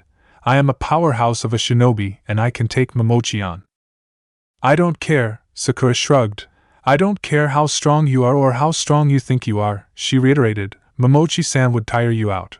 His apprentice has a bloodline limit, which would whittle away even more of your strength, possibly allowing him to kill you if you couldn't escape his ice. If you survived the boy, the others, the demon brothers, she stressed Aomori and Miyagi's new nickname in a strange way that Kenshin didn't really understand, would then be able to finish you off. Terumi sighed deeply and with a graceful smile, nodded. You have a very good sense of strategy, Haruno-san. Something that Momochi does not have. I'm sure that he's learned a thing or two in the last couple of years while being a Nukenin. Learning is the only way to survive. After all, Sakura didn't smirk, but Kenshin could tell that she wanted to. Alright, if what you say is true, what do you think that I should do, Haruno-san? Terumi's question was not facetious. Retreat. Regroup. Perhaps come back with a larger and more loyal hunting team.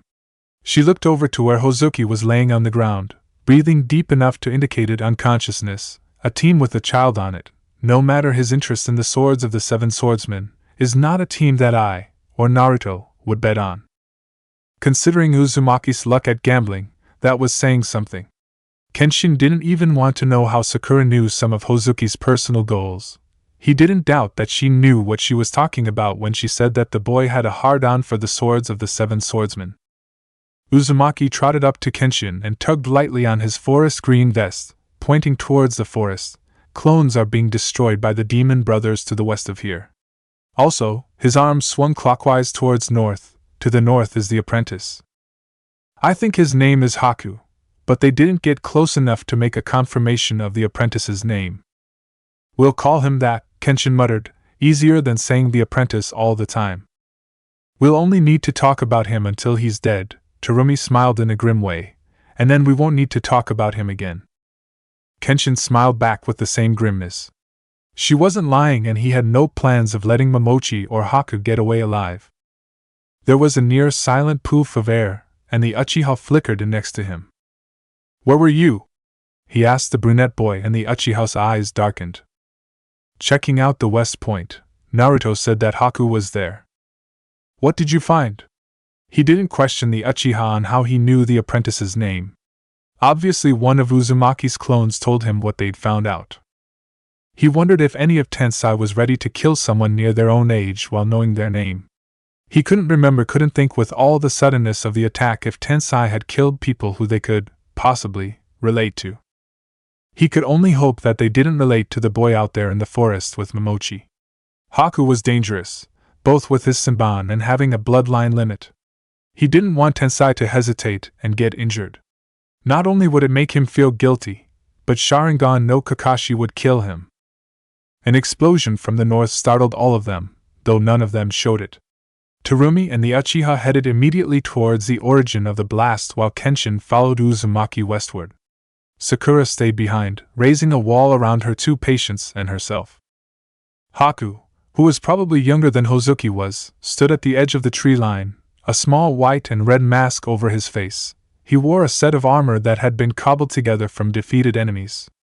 Kenshin readied himself only for Uzumaki to raise a hand and gesture for him to stand down, but stand ready.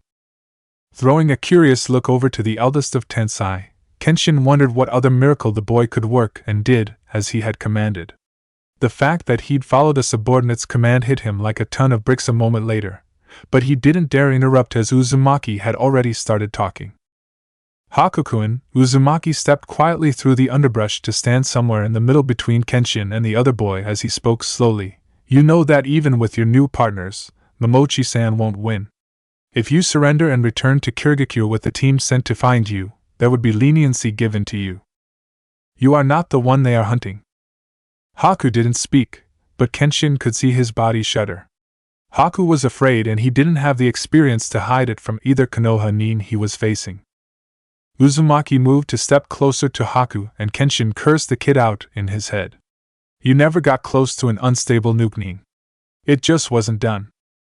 I am a tool for Zabuza-sama, Haku finally intoned. If what he requires from me is death, then my death he will have.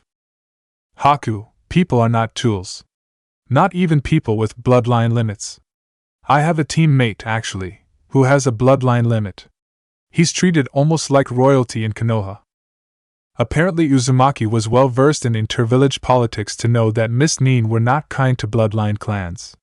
Kenshin wondered how Uzumaki was going to get through to Haku with that direction of conversation. Kenshin had seen more than one ninja bent on the idea that ninja were just tools to be used, and he'd seen this type of brainwashing before. There could be no good end to this. Haku shook his head, and Kenshin was about to reach out and pull Uzumaki back when the masked ninja stepped backwards, his body language defensive. Kenshin was amazed to see that the boy was actually considering Uzumaki's words. Then he is lucky, he finally responded. It was the last thing the boy ever said. Uzumaki looked shocked at the hand that was protruding from Haku's chest, covered with blood and chirping as loud as 1,000 birds. Sasuke, he breathed out, face blanching. Kenshin looked around and saw Terumi holding a hunting scroll. the kind that contained the heads of missing nin. He was shocked that it had ended so quickly. I won't allow him to hurt you, the Uchiha grunted and pulled his fist from Haku's chest, letting the body fall. At least I saved him from knowing that the state of Momochi's life did not hinge on his ability to be a useful tool. He only ever wanted to be a tool, and whatever it was that he was going to say was halted when Uzumaki drew back his hand and slapped him across the face. It wasn't a hard slap, it barely left a mark, but the look on the Uchiha's face was one of anguish. Naruto? You killed Haku. You didn't even give me a chance to try and turn him. Kenshin watched the drama unfold. He felt a little uncomfortable and fairly awkward. Terumi touched his elbow and jerked her head towards the base. Kenshin took her out with a silent sigh of relief. Whatever it was that the Uchiha and Uzumaki were going to be talking about, he was glad that he wasn't going to have to listen to it. Kenshin-san? Mei-san? Sakura frowned. What happened? Terumi shrugged her shoulders and smiled at Sakura kindly. You may have been right about the demon of the mist and his cohorts being able to kill me while I was alone or with Mangetsu, but I only had to take on Momochi, and I had help. Her smile turned nasty. Momochi was no match at all for me and a Sharingan wielder. A shaking hand went up and covered Sakura's mouth. You and Sasuke Momochi-san is dead? I thought you were taking him back to Kirigakure alive. Kenshin felt for the girl, he really did, but he was too happy that the immediate threat had been neutralized to really empathize with the 8-year-old girl. I'm sorry, Sakura-chan. And Haku-san? She asked in a trembling voice, and Kenshin nodded in the direction that Terumi and he had just come from. Sasuke-san killed him. Sakura gave him one devastated look before lunging in the direction of her teammates, tears already on her face. Kenshin didn't want to know, he didn't want to hear, and he didn't want to care. Unfortunately for him, it didn't seem to matter what he wanted. I'm a tool as well. The Uchiha's voice rose up, followed quickly by Uzumaki's. No, you aren't. You're my friend. Uzumaki sounded both indignant and afraid. Kenshin had stopped himself from wondering why the container would be indignant. Then again, the Uchiha was confessing to believing that he was a tool that could be used and thrown to the side. I'm your tool, Naruto. I always will be. Fine. Uzumaki snapped. If you understood Haku so well, why'd you kill him? Because I'd rather die than know that I failed you. Shut up. Shut up, both of you. Sakura screamed at them, and Kenshin glanced out of the corner of his eye at Terumi. The children's voices lowered again, and Kenshin could hear murmurs, but not the actual words without boosting his hearing with chakra. Which he wasn't about to do. He didn't care to hear a team as close as Tensai was arguing. What he'd heard of the conversation was worrying enough already. Children shouldn't consider themselves expendable. Terumi just smiled at him, the smile that had never left her face in the first place. That's it for part 2. Thank you for watching and see you in the next video.